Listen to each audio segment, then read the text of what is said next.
Hi, Mallory. I hope you're doing well. I love this activity, Kick the Letter Cup. How fun. And I would do it outside, by the way.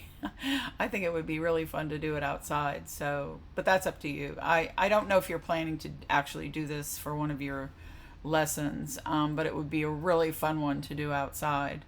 Um, and you could specify that in a lesson plan. That would be great. You're having them do it during centers. Just be careful because you're asking them to control their kick, and not all kids will be able to do that. So that's why I'm suggesting you do it outside. And it can still be during centers time. You can have an outdoor center. I used to do that a lot, and you can describe that in here. That's perfectly fine. But anytime you're having kids kicking, which I love, by the way, so please don't eliminate the kicking. It's great. But just consider that. So students be able to correctly identify letters, pronounce letter names, and sounds. So you've got a whole lot going on in there. This happens to all of us, myself included, where you say you're going to do a lesson and you actually have 4 lessons in the lesson. We all do this as teachers because we're big planners. So what I want you to do is focus in on what you actually want them to do. You're having them kick, so that's one thing. And then you're having them kick a letter or be able to identify the letter. Then you're asking them to correctly pronounce the letter name and sound. So there's a difference between being able to pronounce the letter name, which is A, B, C, D. In other words, they're identifying the letter. But go back to the literacy lesson about phonemes and letter sounds and all of that, and look at that again, because we really don't want them doing that right now. They're too young. We just first want to be able to make sure they can identify letters, and by identify, that could mean matching, or it could mean being able to say what the letter is.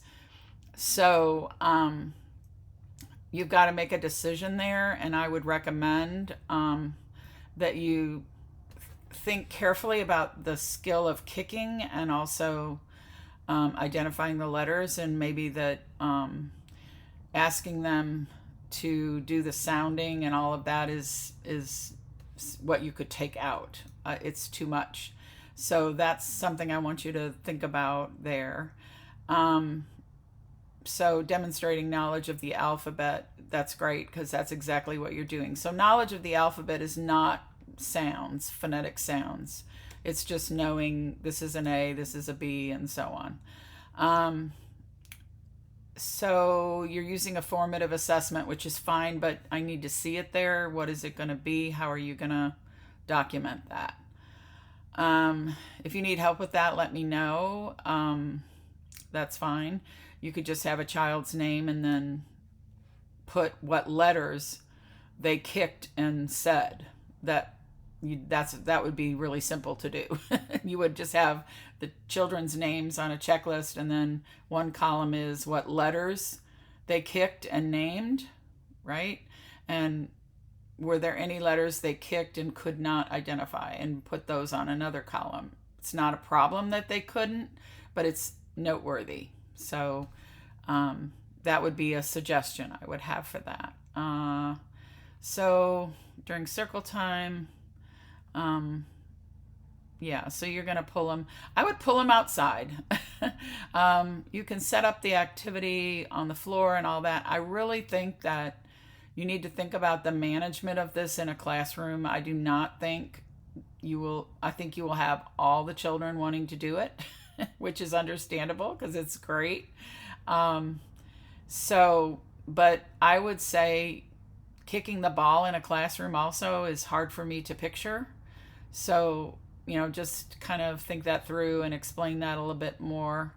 I like the idea of you doing it one group at a time. Absolutely. You've got this well planned. It's a fabulous activity. Just needs a little bit of tweaking.